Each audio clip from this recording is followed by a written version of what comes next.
Hi, my name is Kerri Constable, and today I'm talking about is 2019 the year for effective employee engagement? And during this session, I'll share with you why workplace engagement is important to you and your business. I'll highlight some of the benefits to your business of having good engagement, a few areas to watch out for, and where engagement can go wrong. Finally, I'll share with you a short case study of how RSM supports clients in this area. And finally, look at why 2019 could be an excellent time to review your strategies around engagement in your business. So how do we define employee engagement? So just a quick look behind the theoretical background of this subject.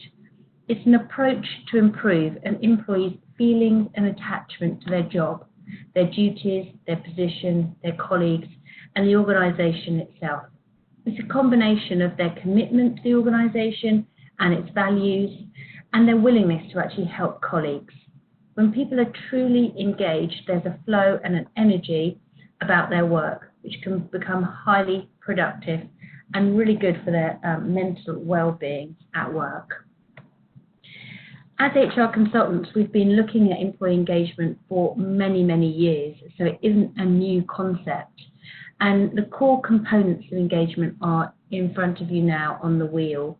They are role design, thinking about how you shape people's roles, communication, are we being transparent with our colleagues? Are we telling them things in good time? Do they have a voice?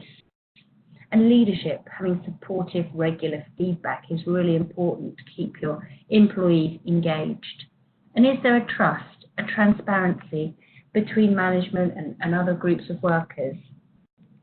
And working as a team, really important. The relationships you have at work can have a massive impact on engagement. And is there a purpose to how people are working? Are they happy, and do they feel like they've got meaningful roles that have an impact? So what are the benefits? We'll just look now at a couple of the benefits. The research shows a correlation between good engagement and higher employee motivation, a more cohesive, engaged workforce. And there is a link to aspects of work such as revenue, growth, and customer satisfaction when your employees are truly engaged. And an increase in productivity is likely to occur. So what if you don't have great engagement? What could you focus on as a business? The CIPD in its Working Life Summary 2019 has highlighted a good work-life balance is seen as a key indicator of job quality to people in their survey. So with this in mind, employers offering this are likely to see a more highly engaged workforce.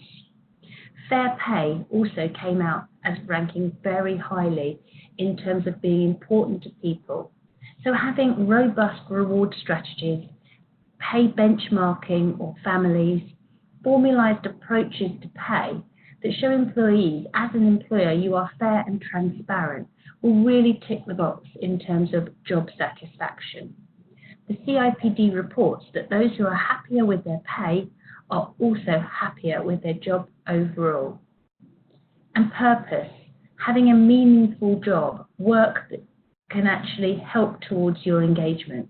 People feeling like their role and their skills can positively impact the end result, increases both engagement and productivity. And what are some of the key areas to watch out for that can have a negative impact on your team's engagement? The CIPD in their survey says that relationships at work really strongly affect our working lives. If there's too much conflict, this can have a negative impact on the worker and the employer and lead to increased turnover. Work can also become a stressor. So we often think stress is related to overwork, pressure, deadlines. But in the study, it's reported that boredom in a job can also become a stressor. And so thinking about job design and how we put the role together can have a big impact on how engaged and productive people are in their daily lives at work. So why now? Why think about engagement again afresh now? Well, the Good Work Plan, which was published in December 2018 by the government, shows us for the very first time government's focus on job quality. So not just that there's enough work to go around, but there's a quality of work to go around. And this is all part of the government's industrial strategy. So it's become a bit of a national topic. It's also backed up by some legislation and regulation in the form of Section 172 of the Companies Act. All businesses with 250 or more UK employees will now need to start reporting on actions taken in the financial year to introduce, maintain and develop arrangements to provide UK employees with information on matters of concern to them as employees. And really helpfully, the Good Work Plan provides us with 5 foundational principles to remember when we're putting together good quality jobs for people. And they do go back to the core components of engagement.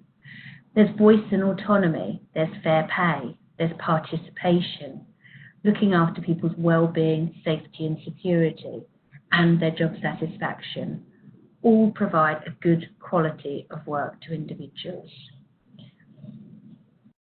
The Carnegie Group, headed by Matthew Taylor and others, are proposing actually now a national framework for job quality. So a metric that actually measures the various dimensions of work relating to job quality based on the CIPD's Good Working Lives reports. So much in the same way that the government reports on unemployment statistics, the Carnegie Group is proposing a new set of metrics that will measure job quality for the UK. So this national focus now shows us just how important this is becoming as a topic at the highest level. So how could RSM support your business? Well, RSM have been involved in engagement surveys with clients for many years now. As I said at the beginning, engagement surveys aren't a new topic for us, as is engagement.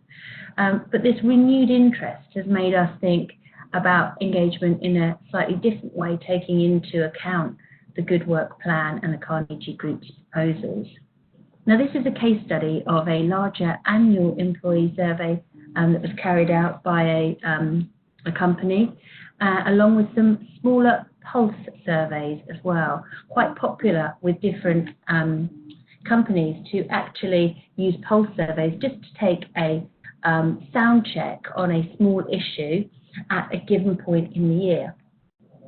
And engagement surveys can be cut by country, by department, and can cover all the areas we talked about, such as pay, remuneration, teamwork, collaboration, work-life balance. And they can provide a really interesting insight into an organisation on how it's working from a people perspective. And just looking at some headline findings that we have found in surveys. So we've got some of the most positively responded to questions. So we've got some very high scores there. My safety and well-being are important to my employer.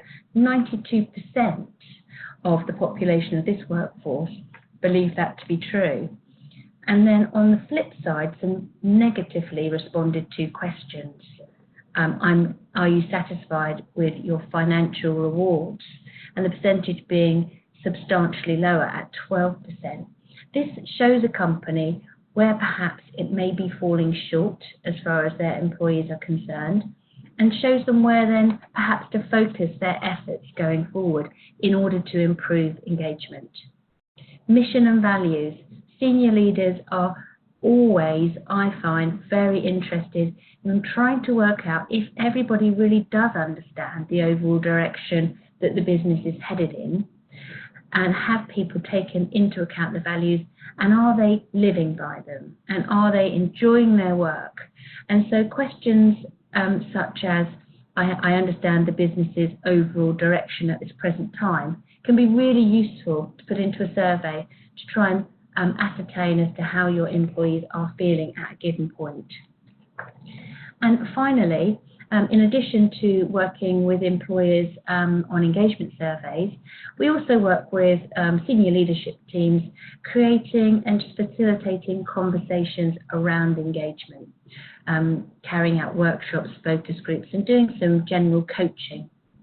And more recently, with our colleagues in the risk department, we started to look at culture very aligned to engagement and have been involved in some cultural audits for clients, interviewing and setting up various independent reporting mechanisms for companies.